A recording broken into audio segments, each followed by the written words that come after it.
Hello, everyone, and welcome to the second edition of Be Well Together Pandemic Parenting. We've created these sessions to provide support and resources for you as you are navigating the many challenges that we're experiencing in our climate right now. I'm Karen Schwarzbach. I am the Benefits Program Manager for Wellbeing and Life Stages here at Salesforce, focusing on parent programs. And last night I was thinking about just the many things that our children are experiencing, social, emotional, psychological, and it's really something for us to pay attention to in addition to navigating back to school. I'm your host today and honored to introduce our pandemic parenting expert for the day. It's Dr. Allison Briscoe-Smith. She is a child clinical psychologist who specializes in trauma and issues of race. She's also a professor and the director of diversity, equity, and inclusion at the Wright Institute. She consults with nonprofits and schools on how to support trauma-informed practices and cultural accountability. As a professor, she directs mental health programs for children experiencing trauma, homelessness, and foster care. Today, we're going to get some tips on how to navigate the conversations that you may be having or will be having with your children about COVID-19 and issues of racism. We'll also chat about how to support our kids as they navigate the stress during these current times. There will be time for Q&A at the end, so feel free to hop over to the Camp Be Well Chatter page and enter your questions there. Our Tableau employees can use the Quip Doc in your calendar invite. And we decided to mix it up a little bit today and have a parent moderator. So I am delighted to introduce Kai Johnson, one of our Bold Force members, who is going to be asking Dr. Briscoe-Smith some questions at the end. So feel free to post your questions there and we'll get to as many as we can. And so now, without further delay, Dr. Briscoe-Smith, the stage is yours. Oh, thank you so much. Good morning, everybody. I hope folks are well or as well as can be in these times. I'm really excited to be with you all today.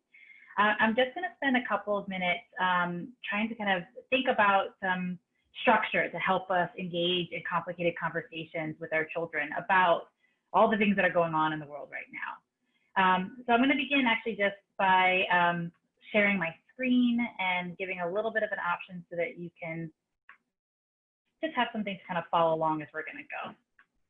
So hopefully y'all can see that. So as I was kind of introduced, I wanted to kind of highlight a couple of different things about my perspective and why I hope that it's helpful. As was mentioned, I'm a child psychologist and I really focus on the intersections of trauma, really difficult experiences, and race and racism. And it means that I've been in relationship with lots of families and lots of schools to really hear about both the struggles and the opportunities for success and opportunities for resilience in this time. So what I'm hoping to do is I'm going to spend just a couple of minutes kind of talking about how we can think about navigating these complicated conversations. But I'd like for us to kind of begin with something that I've been using kind of a whole lot as I'm working clinically, as I'm working with families, and I'm also trying to work for myself. So in thinking about how are we managing difficult and challenging times, I think it's a great moment to remember this idea or to invoke this idea of grace. So I've got this image here of grace, and those of you in the Bay Area, this is from in Richmond. There's a whole town, like a little fairy town. So it's very small, very cute. And it's a little small notion, but I think it's a little small idea that we kind of keep. And I love these kinds of definitions of grace. And the idea about grace is, like a reprieve or a temporary exemption, or this idea of like unmerited favor. Like, what if I didn't have to be the perfect parent in order to have good things happen? What if I didn't have to, work all the time to earn every single shred of favor? So that sometimes there's some leniency and sometimes there's some grace. And I'd like to kind of invoke that idea because I'm working so much with parents who are completely overwhelmed by the demands of securing our families, managing our health, working from home, becoming homeschoolers. It's a lot. And I'm just wondering if we can invoke the idea of grace as we kind of approach this. And so what I think about that specifically is grace for myself as a parent. I've never parented in a pandemic before. I didn't make a choice to homeschool my 3 children. So that's going to be different for me. I'm going to have to learn algebra again. I'm going to have to, do different things. So it's just some grace for myself.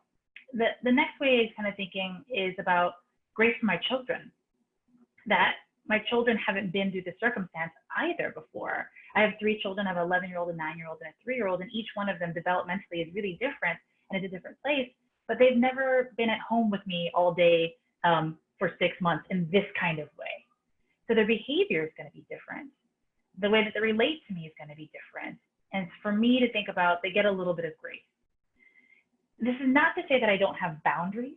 This is not to say that we don't have rules, but this is the idea to say that some flexibility, that some understanding can go a really long way here. The next place that I try to offer grace is right now, especially as we are coming up on a school year, is grace for the school system, grace for our educators. This is a place, again, that this is not about not having accountability, but this is a tremendous job. How is it that we offer some grace and some compassion in this kind of moment?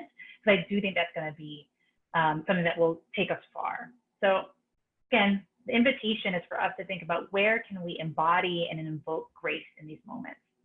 Now, what I want to move you to next is kind of the tips kind of part, which is, again, I'm usually kind of asked to kind of help parents manage all kinds of questions.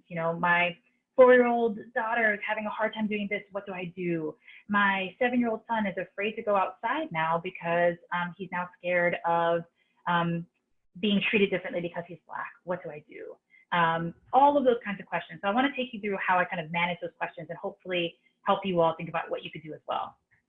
So usually when I get those kinds of questions, I have to kind of pause because I don't know the child, right? And I'm not the expert on the child. You as a parent are. So the first thing I want to do is say that you all are equipped to answer these questions. You got to think about a couple different things. One of which is that there are kid factors. Who is your child? What are they like in terms of their temperament? What are they like in terms of their socialization? What's their age? So I'll give you kind of a quick kind of example in the context of talking about difficult things or talking about race. So as I mentioned, I've got 3 kids. My 3 children are very different in terms of how they present in the world. My son is red as Black.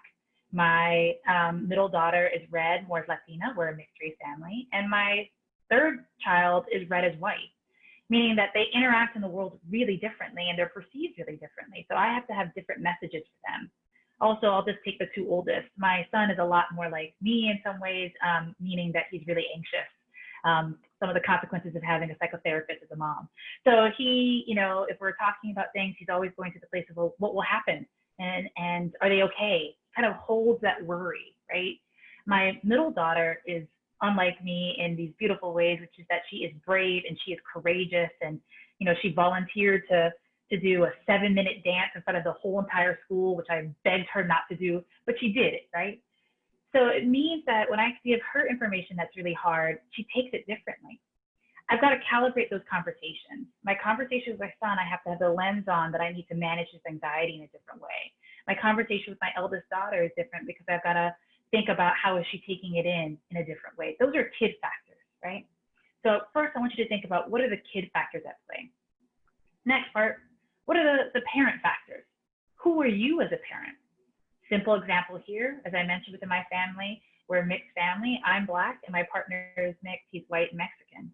When my children have questions about what the experience of being mixed, my answer is very different. I didn't grow up being mixed, but my partner did. He can have that conversation in a very different way than I can. I have something different to offer them. We have parent factors that are there. As I mentioned, I'm a person that really struggles with anxiety in a particular way. So I have to be thoughtful about what do I give my children in terms of managing anxiety, where my partner can help me do something different. Kid factors, parent factors, right? So I've framed this in the kind of context of managing maybe anxiety, the anxiety of COVID, also race in terms of what do I have to offer my children and how I think about race. But all of this is situated within a family mission statement. So I get a chance typically to do this and see the faces of the audiences I work with. And I usually ask, how many of you have a family mission statement? And there's always one like tentative hand that kind of goes up. But I actually want to pause and say, you probably all have family mission statements. So I'd like you to think about family mission statements in this way. What is the thing that you say to your children all the time? Think about the things that you say to your children that begin with we. So they're often things like, and I was working with a family recently who said, well, many of the things that we say that are we don't, right? We don't hit each other. We don't talk to each other like that. We don't treat other people those ways. Okay, that's a place too. It's about kind of that containment. But you also have things that you say as well, like we are strong, or we are lovers, or we work hard. So I want you to just remember and think about, or maybe even start noticing, what are the things that you say we to? What are the things that you invoke as a family? And to kind of think about, those are the things that you're teaching your children about who you are. And also, that's the way that you can answer all these big, big questions. So one idea is like, what are the kind of family mottos? You're going to start off with that. And the invitation for you all to kind of think about that. I love doing this because I also get to like steal other people's mottos. So there's a motto that a family offered to me, which is that we leave places better than we found them, which started off from a really bad play date. So you could imagine it starts off in this kind of way, but then they kind of took it, and actually that's how they think about their environmentalism. That's how they think about how they enter into spaces. It's beautiful, it's simple, something you can do. My personal favorite is when mama's happy, everyone's happy. I'm like, that I can get by. Yeah, again, all these kinds of things that you get to kind of say, but they become organizing premises. They become the way in which you can answer things. So, you know, mama, things are really hard right now and I'm really stressed out. School's coming, what should I do? Well, remember, we are strong. And we are strong means that we're going to work hard and we're going to work together. We are kind, which means that I'm going to work my best to make sure that you're treated well and that we're going to treat others. Brings us down to that kind of part. My big piece is that we don't have to create new or separate conversations. We don't have to come up with a separate race talk. You have been teaching about race and equity and fairness throughout your entire life. Now, whether or not you've been speaking it or not is the challenge. And again, my invitation is we can speak this out loud. We could actually say, well, who we are as a family is that we believe that people should be treated fairly. So that means that this is how I think about race, right? In the midst of a pandemic, who we are is we're people that love each other. It means that I'm missing grandma so much. And that's how I'm understanding what's going on. The next kind of piece up here is to kind of think about what's your family, you know, that's the motto, but to broaden it, what's your family mission statement? So think about this as about like your values, who do you want your children to be? And how do you support them in doing this? I think there's a way, especially with the little kids, that we can be in the place of kind of directing some of this, but I want to also pay attention to kids can start telling us what they'd like to do as well. Who are they? Who do they want to be? But this is something simple, right? We can say, well, we are kind. Okay, so what does it mean to be kind? How could you tell if you're kind in your body? How could you tell if you're kind in your relationships? How could you tell if you are living this? And those are the ways that you help begin to kind of embody and to support that idea within young children all the way through. Now, to push the conversation just a little bit further, as so many folks are struggling with what do I say or how do I say anything about what's going on in terms of race, I invite folks to go a little bit further. What is your vision of racial justice? What would it look like? So what would the world look like if this was a racially just place? But let's go smaller. If your family was racially just, what would you be doing? How could you tell? Where would it be in your bodies? Who would you be interacting with? Who would be in your home? What would it look like? And I really encourage you all to think about that and to get, again, organized. In this time when we are so stressed out, parenting is already a challenge. The thing that I support people in doing is getting small, tangible, and concrete. Because right now, the decisions that we're facing are big and amorphous and never ending. So we got to figure out what's the smallest thing that we can kind of control. The smallest thing that we can control perhaps is even something as simple as our breath, right? That in this moment, I'm here, I'm going to breathe. Maybe we can control how I might interact with my child, right? Maybe we can control what is it that I will say in this moment, to get very, very small and concrete. And actually these small concrete things build up over time. They accumulate and they can actually be something that helps us get organized and help us to manage. So these are some of the things that I'd like for us to kind of just begin to think about and offer. My whole kind of approach to this is that we don't need to learn new things. We just need to remember the things that we've already been using to survive. And I think that also goes to the next kind of piece, which is I think this is an opportunity for us to really get rooted in our stories of resilience. You know, if you're here in this moment, you survived a thing. What did you do to survive it? How did those things work for you? What of those things would you like to offer your children? How do we speak it? How do we live it? How do we name it? And it's about maybe going back to those hard places. I'm a trauma therapist, so it might be going back to those places that are hard for you or hard for your family. And again, thinking about having an opportunity and time to kind of think about what from that experience do I want to offer my children. That thoughtfulness, that grace, that time to kind of think about this all requires that we as parents are well. And to go all the way back, you know, to that idea, that means that we've got to offer self, whether it's called self-compassion or self-love or grace, that we need to be able to offer that to ourselves and also hopefully have our community offer that to us as well.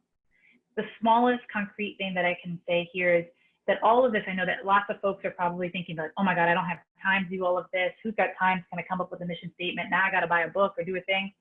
I'm saying, can you begin with 5 minutes for yourself?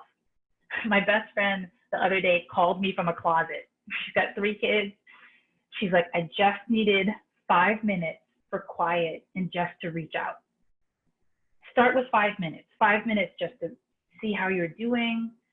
What do you need in this moment to try to quiet a little bit is a start. And that's what I'm talking about in terms of the care that is really needed. 5 minutes to think about where can I offer myself grace today? And I think, again, to build up on that will really show up for you and show up for your children. And I hope that this is a space that actually will be, again, helpful. This small, like this little tiny door, tiny fairy door, just a small moment of grace might be helpful. So with that, I'm just going to go ahead and take a pause because I'd really like to see if there's a way that I can be helpful for any questions that might be available or clarify. So I'll just go ahead and pause. Great. Thank you so much, Allison. I feel like you unpacked a lot, and I just want to go in there with the remaining time that we have left here. Yeah. So really, I wanted to start the conversation around, obviously, this is back to school time. I think a lot of different parts within the country have either gone back to school already or they're preparing to go back to school, which for me, I've got a 2 and a 4-year-old, so we're still like daycare, pre-K level. So as far as like virtual schooling, I don't know how people are doing this. I feel like I'm stressed out even just thinking about daycare, sending my kids to daycare. So yeah, as we know, this can be a very stressful time right now, as a lot of like school districts, superintendents don't really know with offering, like, how can you keep your children safe at school? So what can we do as parents, I guess, just to really kind of help manage the anxiety of our children around returning to school if that's what they have to do? Yeah, I mean, there's so much that's in there that I think is probably a lot of folks like myself that are nodding, like, yeah, it's just so big, and I'm having all of these conversations, right? There's so much. I think this is an opportunity to get really, really small, right? I don't even know, my kids are going to school on Monday, or they're you know, sitting downstairs to turn on a computer, but I don't know what time, I don't know who they're meeting. I have all of these things that I don't know, so that is anxiety. So then I got to get small with what do I know and what can I control. And we're organizing in this time that is so overwhelming, whether it's the racialized violence, whether it's the pandemic, whether it's work, it's all of this stuff is overwhelming. So try to get really small. And that's why the vision is really important, right? So it's an opportunity to think about, as I think about my children, what is my vision for them? My vision is their health. What does health mean to me? Does health mean socio-emotional health? Does health mean health in terms of COVID or not? We got to scale it back to get very, very clear about what is it that we are prioritizing, because we've got too much information on too many channels. The other thing I'd like to offer, or that I'm thinking about, is our world's attention, and rightly so, is on one very bad thing. Now, as an anxious person that does trauma work, I'm constantly aware of other bad things, that there are other decisions, right? But our whole energy is focusing on one decision and one decision around COVID, but there are other decisions to be made. Are our children's, you know, again, if my child is a person that really has no other health risk and is really struggling with the social emotional, then I need to prioritize and think about that. If my child is a child that has some health vulnerabilities, I've got to prioritize that. We got to hone it down in terms of what is there and how that's related to where we want to go. I think the challenge in this moment is it's hard to have any, well, let me give you an analogy like this. I'm a terrible bicycle rider.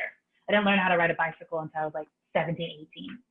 I'm the type of bicycle rider that in the open field, if there's a tree, I'm gonna worry about that tree, which means I will just aim at that tree and hit that tree. That's kind of what we're all doing. We all are focusing on the one really bad tree. Not to say that we shouldn't avoid it, but there's a whole field that's open available to us that if we actually got focused on, I'm riding my bike and where is my destination and how do I get there and how do I navigate, as opposed to veering towards this one terrible thing. I don't know if that analogy kind of makes sense, but again, my attempt is to scale it down to think about what is the one decision that I can make in this moment today that will help give me some security and help my child to be secure. And that's also, you asked a question, Kai, about how do we help our children manage their anxiety? Get very small. Get very small. So today, this is what will happen. When we go to school, if you're entering into daycare, this is what will happen there. You will be safe as much as possible because we will do this. When they're taking your temperature, this is why. When you put on the mask, this is why. Get very, very small. And that's what little kids can really tolerate. And what they want is they want assured safety as much as possible in the one tiny thing that you have to offer. Okay, that's all great advice. And actually, this brings me to I just had a coffee chat with a couple of my colleagues yesterday, right? And they've got school-age children who were sent home earlier in the spring. So opposite of my last question, for those kids who were actually wanting to get back into school, but parents are holding them back to do like more of the virtual or homeschooling approach, I guess, what can we be talking, or how can we have that conversation with our kids to not feel like we're being the bad guys of keeping them back from like participating in sports or going to school with their friends? Yeah. So, I mean, this is going to be a place that we might be in conflict with our children, but we get to say, because we're the parents, you know, as much as they offer kind of grace and flexibility, we also are the ones that are responsible. So we have an opportunity to narrate, I understand this is a choice that you don't like, and I'm in charge of your safety and your well-being in this moment, and it's a choice that I have to make. I want to hear from you. I want to think with you. I want to give you information as possible. And that might be different, right? That's different for a 6-year-old than for a 14-year-old, right? How do you kind of have and engage in those kind of conversations? You know, the 11, 12, 13-year-old can participate a bit more, but again, it's the holding, right? But all of this is around providing some level of kind of containment and safety, which are challenging this moment. Like, what does safety really mean, and when and how? Is it because I'm brown and going outside? Am I safe? Is it because someone breathed on me? So containment and safety. So containment means boundaries, right? So a boundary that we have in this family is that we are strong and we love each other, and we love each other so much that we cannot take this risk right now. To try to kind of pull it there. That doesn't mean, by the way, that just because you've got the beautiful things to say that our children aren't going to be upset about it. And that's the grace that we offer them, right? Yeah. I told you all the perfect things about why I'm making this decision, and I see that it's hard for you. Yeah. And to give them that space too, right? That our children are supposed to be acting a little differently now. This is different. This is new, so we should anticipate that. Okay, great advice. Yeah. And so I know when you were speaking just a few minutes ago, which I wanted to touch on this as well, is, you know, you're challenging a lot of the people that might be listening to this call right now as far as like maybe think back to your childhood or your upbringing on maybe some of those more pivotal moments that kind of help shape your own biases that have transpired into adulthood. So for the allies on the call, I guess, like, what advice would you have to the allies on raising their children so that they're not having those same type of biases as they're, you know, growing up and into adulthood? Yeah. I mean, I think that really starts with the idea of like, it's a term that we've heard a lot, like this personal kind of reckoning. And so I think about reckoning as re-knowing. It's kind of coming back. You've got to spend the time to think about what your own experiences were. And so that takes time, right? And I think you can do it by yourself. You can start thinking, but I think it's even better when you're in a relationship. So, you know, if you have a sibling, or if you have someone that grew up with you, or if you have a partner or a friend, to kind of think about, you know, I'm not really aware of what I was told or taught about race, and I wonder how that impacts me. Or typically when I do this, I ask people to just think about a very concrete thing. What's your first race-related memory? The first time you remember encountering a race, thinking about race, noticing race, and what was that like? What were you taught about that? Where did that go? So that's a simple place to kind of begin. And that's something that I think everybody can do. I think folks of color in this world have had to negotiate that a little bit differently. Folks of color, I'll say specifically within the United States, where the ability to kind of forget your first race-related memory isn't really there in some ways because it's constantly with us. But so the invitation, I guess, for allies is think about it. And then to kind of go back to that part, I really want to invite us to think about what are the things that have worked really well for us and what are the things that haven't? What do we want to keep? I'm in the place of trying to think about, we're often parenting in unconscious ways, automatic ways. And that's the place that gets us frustrated. How many of you all have said, oh, I didn't mean to sound just like my mom. Didn't mean to, oh, I'm just like my dad, right? That means it's unconscious, right? Sometimes that's a great blessing and something that we have. And sometimes for us, we're like, that's not what I wanted to do. So we've got to be able to have a spaciousness to even think about how we want to parent and what is it that we're doing, which is hard to have spaciousness in this moment. This doesn't feel particularly spacious. So again, 5 minutes, 10 minutes, something small to reflect. Great, great. And actually continuing on to that conversation as well, just because like I know I've been getting a lot of questions just from my friends on how can parents have these open conversations just about the racial injustice that's happening in this country and actually around the world right now. How can we have these conversations to, one, keep them informed? And this is if parents are even doing that with some of their kids. I mean, I know for me, my kids are a little bit younger at 2 and 4, but I guess like how can parents have that dialogue or that discussion and conversation with their kids to have kind of open dialogue and conversation about how people can be better allies towards one another. We'd love your insights on that. Yeah, I mean, the same thing that I kind of come back down to is to, if you've articulated a family mission statement that is about justice or love or kindness, then you should be talking about race. And you are, or you are communicating about it. So I don't want to necessarily like let folks off the hook to say, well, we teach about fairness so that I don't have to talk about it. But to actually say, well, I teach about fairness so I am able to talk about this. The other kind of big piece is that there is robust and consistent evidence that children start noticing race starting at 3 to 6 months.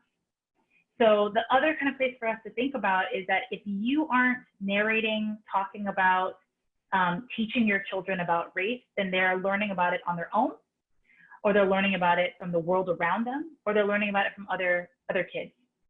So the question that I have to ask parents is that what you want? Do you want your children to learn about what race means to you and how you want to think about race from you or from somebody else? So it's not a matter of like, if you don't have the conversation, your children are still going to learn about it.